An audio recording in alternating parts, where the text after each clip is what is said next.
સુરતના સચિન પાલે વિસ્તારમાં જર્જરિત મકાન ધરાશાયી થતા 7 લોકોના મોત થયા હતા, જેથી જર્જરિત મકાનોને વહેલી તકે ખાલી કરાવવા માટે તંત્ર દ્વારા કામગીરી કરવામાં આવી રહી છે। ત્યારે ઝૂંપડપટ્ટીના રહીશો માટે 27 વર્ષ અગાઉ બનેલા કનકપુર કંસાડ ખાતેના ગુજરાત હાઉસિંગ બોર્ડના મકાનો હાલ જર્જરિત થતા હોવાથી ખાલી કરવા માટે નોટિસ અપાઈ છે। ત્યારે રહીશો પોતાની માંગ સાથે કલેક્ટર કચેરીએ પહોંચીને આવેદન આપ્યું હતું, જેમાં ગરીબ, દલિત, આદિવાસી, બહુજન સમાજના પરપ્રાંતીય મજૂર, કામદાર વર્ગના લોકોને ન્યાય મળે તે માટે વિનંતી કરવામાં આવી હતી। તેમજ મહાનગરપાલિકા દ્વારા ખાલી કરાવવામાં આવતા મકાનોની બદલે વૈકલ્પિક વ્યવસ્થા ગોઠવી આપવામાં આવે તેવી માંગ પણ કરવામાં આવી હતી। તેમજ જો કોઈ યોગ્ય નિરાકરણ નહીં આવે તો હજારોની સંખ્યામાં આંદોલનમાં જોડાવાની ચીમકી પણ ઉચ્ચારવામાં આવી હતી। સુરત સોનવણે માજી મ્યુનિસિપલ કાઉન્સિલર આજે સચિન સ્લમ બોર્ડ પુનર્વસન સંઘર્ષ સમિતિના નેજા હેઠળ મહેરબાન કલેક્ટર શ્રી ડૉક્ટર સૌરભભાઈ પારધી સાહેબને આવેદનપત્ર આપવા હજારોની સંખ્યામાં અસરગ્રસ્ત રહીશો આવેલા છે।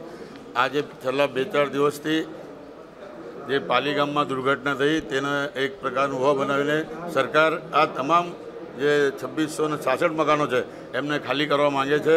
જ્યારે કે દુર્ઘટના ઘટે છે, વચ્ચે રાજકોટમાં ફાયરનો આવ્યો તો તમામ સ્કૂલો કોલેજોને આ સરકારે બંધ કરી દીધા, માર્કેટોને બંધ કરી દીધા, લોકોની રોજીરોટી એક પ્રકારે છીનવી લીધી। એ જ રીતે આ ઘટના ઘટવાથી આજે આ જે 20,000 નાગરિકો છે જે 2666 મકાનોમાં રહે છે એમને પોલીસના કાફલા સાથે આજે ધમકી આપવામાં આવી છે કે તમે મકાન ખાલી નહીં કરશો તો જબરદસ્તી મકાનો ખાલી કરવામાં આવશે, બુલડોઝર ચલાવી દેવામાં આવશે, તમારી કોઈ વાત સાંભળવામાં આવશે નહીં। હું સરકારશ્રીને પૂછવા માગું છું, માનનીય મુખ્યમંત્રીશ્રીને પૂછવા માગું છું કે આ જે મુખ્યમંત્રી આવાસો તમે બનાવ્યા છે કોના માટે બનાવ્યા છે? પ્રધાનમંત્રી સાહેબને પૂછવા માગું છું આ જો પ્રધાનમંત્રી આવાસો આટલી મોટી લાખોની તાદાદમાં બનાવે છે એ કોના માટે બનાવ્યા છે?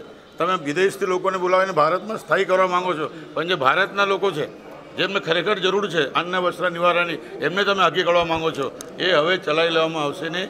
અમે લોકો તમને મત આપીને ચૂંટાયા છે, સરકારનું ધ્યેય છે સૌનું સાથ સૌનો વિકાસ, જ્યારે અમારો વિનાશ અમે ચલાવી લઈશું નહીં। અને સરકાર જો પોતાની હુકુમશાહીથી, દાદાગીરીથી, ત્યાં ગુંડાગુર્દીથી આ મકાનો ખાલી કરવાનો પ્રયત્ન કરશે તો અમે બાજુમાં રાજકોટ સેન્ટ્રલ જેલ આવેલી છે, 20,000 કુટુંબો પોતાના બાલ બચ્ચા સાથે, પરિવાર સાથે સીધું જેલ ભરો આંદોલન કરશે અને જે કંઈ પણ પરિણામ આવશે એ તમામ જવાબદારી રાજ્ય સરકાર, કેન્દ્ર સરકાર, સુરત મહાનગરપાલિકા, ગુજરાત હાઉસિંગ બોર્ડ, મેયરશ્રી, કમિશનરશ્રી અને ચૂંટાયેલા MP, MLA અને પદાધિકારીઓ રહેશે।